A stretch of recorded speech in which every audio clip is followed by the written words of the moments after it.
Welcome back to Upper Michigan today. We are still here at Honey Haven Bakery. We're about to get into the kitchen. Yes, we are, Molly, to see the heart of the operation. We've got a couple employees back here. It's smelling real good. We'll hear from them in just a couple of moments. But first, Bailey, can you walk us through your operation that you have here? It's a little kitchen, but it's little but mighty. Little kitchen, big dreams. Oh, yeah. Right here. We got a big mixer right here. We got some pizza crusts that Loretta just took out of the oven, our workspace here. Got another little mixer over here. I got ovens for days, a lot of them, which is helpful when you're baking. It is helpful when you do have a baking business. Okay, now I want to hear a little bit more about this gluten-free pizza crust. I've never actually had gluten-free pizza crust before, Really? but I've heard that, you know, some gluten-free pizza crusts use like cauliflower or rice or something. What do you use in yours? We used the King Arthur gluten-free 1-for-1 flour blend with it, and we cut that with cornstarch to make it a little bit lighter, and that's where we get the light and fluffy area on the inside of the pizza crust, and then the sugar and stuff that helps us get the casing on the outside, so it's not fluffy all the way out. You get a little bit of a crust on the outside, which is what you would want for a pizza crust. Crispy pizza crust. Yeah. Okay, moving in. The bakeries, and it looks like we've got set up here for set up for baguettes. Yes. for baguettes. Okay. So this is where the mixing starts. Yes. Should we start the process? Heck yeah, let's do it. Okay, let's see. So I already got all of our dry measured out, and I'll Okay. just pour it into our mixing bowl. And then we will take this. Was that the King Arthur gluten-free Yep. flour as well? Yep, and yeast, and then this is, it'll create like a jelly-like substance. We don't use the egg or the dairy. And then we gotta let this sit for a couple minutes, and then we will add our honey and stuff to it. We'll add it into this, and we'll get it in the mixer and turn it into baguette dough. So it thickens up a little bit. How does that replace, you know, the binding agent and what it does with the eggs? I think that's a Bailey question. I mean, it creates structure. When you don't have gluten in there, you don't have the chemistry. I don't know, what is it called?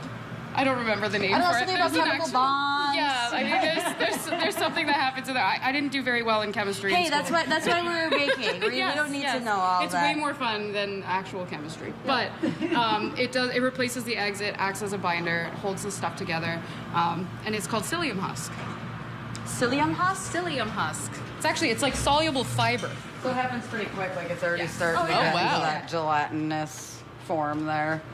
Probably let it go for another 30 seconds, and then I'll add the, Almost looks like the honey. applesauce. I was just about to say, it looks Yeah. it looks like a cinnamon applesauce. Yeah, that's pretty exactly close to the consistency that we get here. So we can put this on, and we can get our well made. Oh yeah. So I forgot. You gotta get the well. well. So I'm gonna go grab our well first. I have it sitting there already. Okay.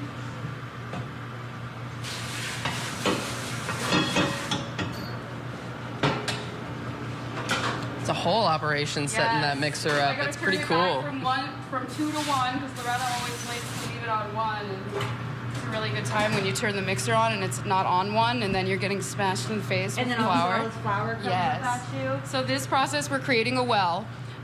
It's going to create a little bowl on the inside there, and then we're going to take our wet ingredients that she's getting together over here, and we're going to place it directly in the center of that well. And this dough hook is going to pull a little bit of flour into the wet ingredients at a time, and that's where we're going to get our dough ball. That's where that kind of forms itself. How much trial and error did you have to go through to perfect this recipe? And the texture, the flavor, so many factors to consider in a really great baked good product. Yeah, so I worked on this recipe specifically for about a month and a half.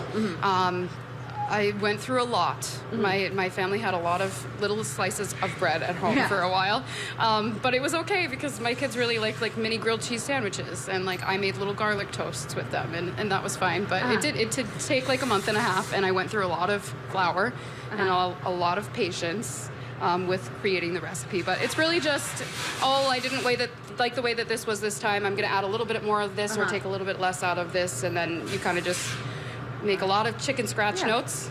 And Loretta's patiently waiting to put the liquid in the well. I always push that to the back so I can make sure it's getting into the center. So getting in there. So Yeah. Well, it's just like regular baking at the end of the day. You just got to be a bit more creative with your ingredients. Yep. Yes, definitely. A lot more. I mean, with regular baking, you have to pay attention to the chemical reaction, but I feel like with gluten-free, there's so many different ingredients that go into it. You have to think about not just that one interaction that you're trying to make to create something. You have to think about how it's going to affect the other ingredients that you're working with as well. We have recipes that have 20 ingredients in them just for a base dough, and that's kind of just something that comes along with allergen-friendly baking in general, not just gluten-free, but when you take eggs and milk out of stuff, you kind of got to get creative, especially the eggs. because they're not just there for flavor, they're there for a scientific purpose. As much or as little as we know about chemistry, we know that eggs are there for a purpose. Exactly, yes. And obviously the honey, really important part. It's in the name of the bakery. Yes, the honey, it's all Upper Peninsula sourced. I'm pretty passionate about keeping things local here. We've got the honey that we're using today is from Marquette, a couple blocks away actually, and then we've got some other gallons waiting for us to use from up in Gladstone area, and then we got some from Nagani. We've got Ishpeming honey. I've got it all over the UP. If you got honey, hit me up. Across the board, UP Honey Haven. Yes, UP honey only, yes. Wonderful. Well, we will let that dough continue mixing. We're going to take another commercial break, and we will see you back here in about 3 minutes.